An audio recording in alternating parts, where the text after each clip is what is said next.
Bonjour, Cédric du site formation informatique avec cédric.fr. Alors qu'allons-nous voir dans cette nouvelle vidéo? Aujourd'hui, on va faire le ménage de printemps, même si le printemps est passé.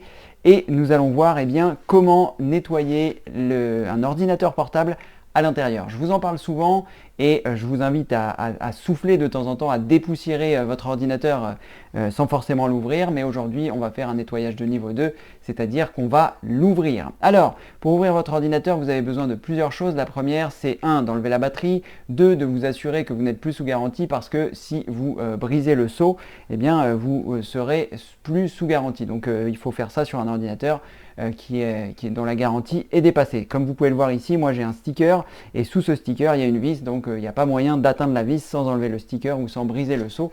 Donc voilà, il n'y a aucun moyen. Enfin, parfois sur certains ordinateurs il n'y a pas ce type de protection, mais sur le mien il y avait ça, donc il a fallu que j'attende la fin. Donc ici, on va l'ouvrir et je vais vous montrer les points un petit peu qu'il faut vérifier lorsque vous ouvrez et que vous faites le nettoyage de printemps pour enlever la poussière. Donc ça dépend beaucoup de votre ordinateur. Vous pourrez trouver sur le site iFixit un grand nombre de documentations qui vous expliquent comment ouvrir votre ordinateur et surtout comment atteindre les points cruciaux que nous allons voir aujourd'hui. J'espère que ça va bien se passer. Je n'ai plus souvenir de l'avoir démonté jusqu'à l'endroit où nous allons le démonter aujourd'hui, donc j'espère que ça va bien se passer. Mais vous regardez bien sur internet la documentation de votre ordinateur, savoir où sont les vis pour ne pas dévisser des vis qui ne seraient pas nécessaires.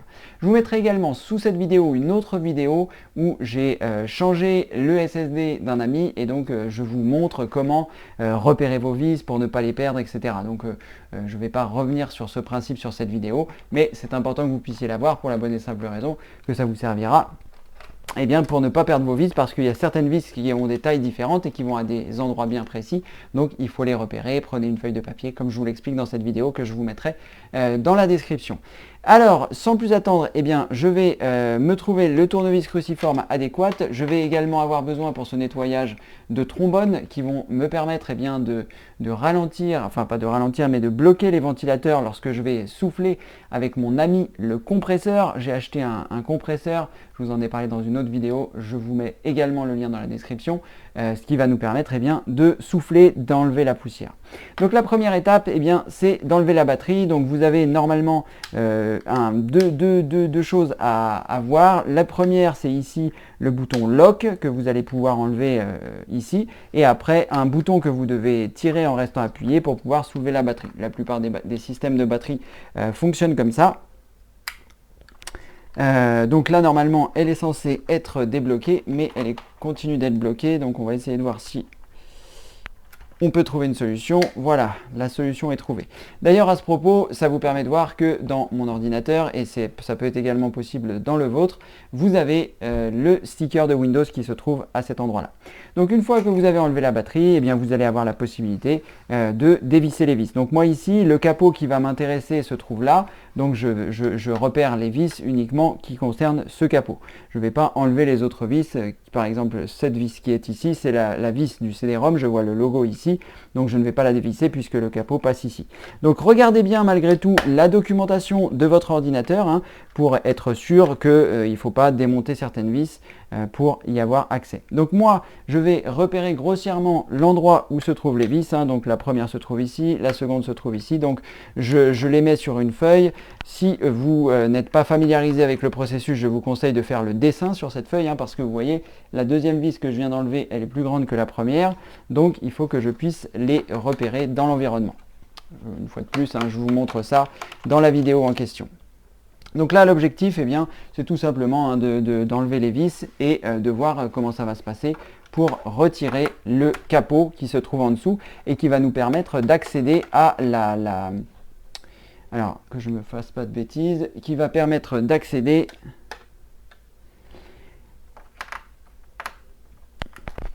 à la partie qui a tendance à s'encrasser, où la poussière vient beaucoup. Et moi je trouve que mon ordinateur fait beaucoup de bruit en ce moment. Alors c'est vrai qu'il fait un peu chaud, c'est un peu l'été, etc. Mais je trouve que malgré tout il fait pas mal de bruit. Donc je vais regarder s'il n'y a rien à enlever du côté du nettoyage et puis passer un petit coup de soufflette, ça fait pas de mal. Voilà, j'ai enlevé les vis, j'ai repéré les vis et maintenant je vérifie que j'ai bien enlevé toutes les vis. Là c'est bon, là c'est bon. A priori, non, il n'y en a pas d'autres. Des fois, certaines vis se trouvent sous les patins. Donc, encore une fois, hein, n'oubliez pas de regarder la notice de votre ordinateur. Donc là, moi, ici, normalement, c'est bon. Donc, je vais essayer de le soulever. Voilà. Alors, si vous avez des vieilles cartes de fidélité, vous pouvez également vous en servir. C'est pratique si vous n'avez pas les outils adéquats pour soulever en fait les autres parties qui peuvent un peu paraître compliquées à enlever. La première fois, ça peut faire un peu peur et en fonction du modèle de votre ordinateur, c'est plus ou moins compliqué. Donc moi ici, hein, il y a pas mal de petites choses qui s'accrochent. Mais normalement, si vous avez bien enlevé toutes les vis, eh bien le panneau devrait pouvoir se retirer. Comme vous pouvez le voir ici, tout s'est bien passé et c'est accroché par des petits ergots qu'on retrouve un petit peu partout sur l'ordinateur et ce qui permettra comme ceci eh bien, de l'enlever. Donc assurez-vous bien d'avoir enlevé toutes les vis, hein, ne forcez surtout pas. L'objectif étant vraiment ici de ne pas casser le boîtier. Je vais y arriver. Alors, une fois que je suis ici, il va falloir que je repère un petit peu l'endroit où il y a de la ventilation. Alors, faites attention de ne pas confondre les enceintes avec la ventilation, c'est ce que j'allais faire. Donc ici, il y a une enceinte et quand je regarde au travers, je m'aperçois que ce n'est pas du tout un ventilateur. Donc ne vous amusez pas à mettre quelque chose de pointu comme un trombone pour le tenir pendant que vous allez souffler, parce que si vous faites ça, vous allez percer la membrane de votre haut-parleur. Donc faites attention, hein. Assurez-vous bien que ce soit un ventilateur comme ici. Et là, eh bien, ce que je vais faire, j'ai de la chance parce que, bien, apparemment ici, c'est facilement accessible. Je vais avoir la possibilité de démonter mon ventilateur qui se trouve ici. Parce que comme je vous l'expliquais dans une vidéo précédente, la poussière a tendance à se stocker ici à cet endroit quand le ventilateur souffle l'air vers l'extérieur. Ici, il y a une barrière de poussière qui peut se former sous cette partie-là et cette partie n'est pas toujours accessible. Donc là, apparemment, j'ai de la chance. En enlevant ces 4 vis, je devrais normalement pouvoir accéder à la partie dont je vous parle dans mes vidéos sur le nettoyage. Donc là, il n'y a pas grand chose à faire, hein, il n'y a pas grand chose à nettoyer, c'est pas très sale, c'est juste que là, il faut juste que je m'assure que tout va bien. Donc je vais démonter ce ventilateur, j'essaye de trouver le tournevis le plus adéquat pour justement ne pas abîmer la tête des vis. Et n'oubliez pas non plus de repérer évidemment les vis qui se trouvent là. Pour l'instant, je ne vais pas souffler le ventilateur qui se trouve ici, je le ferai après dans un second temps. Pour l'instant, je veux juste m'assurer de savoir s'il y a ou non une barrière de poussière qui s'est formée avec le temps, parce que je trouve qu'il souffle beaucoup en ce moment, mon ordinateur. Alors, comme je vous le disais, hein, effectivement, il fait chaud en ce moment, mais c'est pas forcément normal et je préfère le vérifier. Et puis vous, si ça fait longtemps que vous avez votre ordinateur, si vous voyez que votre ordinateur a des ralentissements, ça peut venir aussi de ce type de choses, c'est-à-dire que le ventilateur et le radiateur souffle l'air vers l'extérieur et si la poussière se stocke, eh bien ça l'empêche de sortir. Ici, je ne sais pas si vous verrez bien, je vais essayer de soulever l'ordinateur pour que vous puissiez voir. Il n'y a vraiment rien du tout. Je vais quand même passer un coup de soufflette pour le principe et de me dire que j'ai ouvert. Mais là, je ne sais pas si vous aurez l'opportunité de voir. Mais sur cette partie-là, il n'y a absolument pas du tout de poussière, hein. Normalement, il peut y avoir des barrières de poussière carrément, hein, et du coup, c'est ce qui empêche l'air de sortir. Donc là, pas de choses particulières, je vais juste le reposer et je vais mettre un petit coup de soufflette. Alors lorsque vous allez mettre un coup de soufflette, faites très attention parce que si vous avez vos vis à côté, il est possible que les vis partent à l'autre bout de la pièce. Et de ce fait, de perdre leur emplacement. Donc ici, moi les vis du ventilateur faisaient la même taille, donc je vais les mettre de côté et comme ceci, ça m'évitera de les souffler. Alors j'ai un compresseur, comme je vous avais dit, hein, que j'ai acheté il y a un petit moment, qui continue de fonctionner. Son gros inconvénient, il y en a deux, il est très bruyant, donc évitez de faire ça à 4 h du matin. Et le deuxième inconvénient, c'est que comme c'est un compresseur sans cuve, vous n'allez pas pouvoir vous en servir longtemps. Évitez de dépasser 10 minutes d'utilisation, c'est ce qui est indiqué dans la notice. J'ai vu pas mal de commentaires sur Amazon qui disaient que c'était pas terrible, que c'était nul, etc.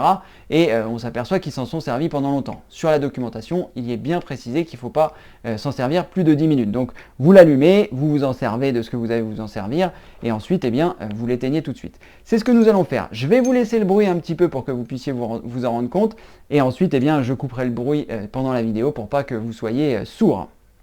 Donc je vais le démarrer et je vais mettre des coups de soufflette à l'endroit de tout ça. Il y a quand même certainement un peu de poussière qui va partir, mais voilà. Et une autre chose, c'est que quand vous avez des ventilateurs, pensez à bien les tenir hein, pour pas qu'ils tournent plus vite qu'ils ne sont prévus, sinon vous allez les endommager et dans le pire des cas, ils ne fonctionnent plus. Et dans un cas un peu un peu plus problématique, mais pas cassé, c'est que ils feront du bruit. Donc pensez à bien les tenir et puis après, vous pouvez passer un petit coup de soufflette un peu partout. Ne vous approchez pas trop des composants, hein, c'est juste pour faire partir les différentes poussières qui pourraient y avoir à l'intérieur. Allez, je vous laisse le début du compresseur et après je vous le couperai dans la vidéo pour pas que vous soyez sourds. A tout de suite.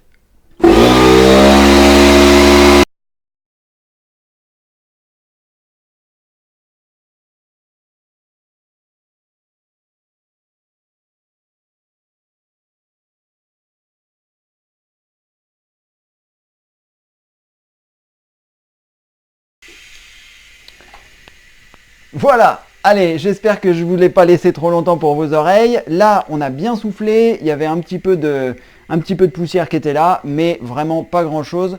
Je vais juste, par acquis de conscience, remettre de l'air dans les buses et après, on va pouvoir refermer tout ça. Il n'y a pas eu de choses particulières à faire. Si ça fait très longtemps que vous avez votre ordinateur, peut-être éventuellement vous pourriez envisager de changer la pâte thermique qui se trouve sous le processeur. Pour ce faire, il faut démonter un certain nombre de choses, bien nettoyer l'ancienne pâte thermique et remettre la nouvelle.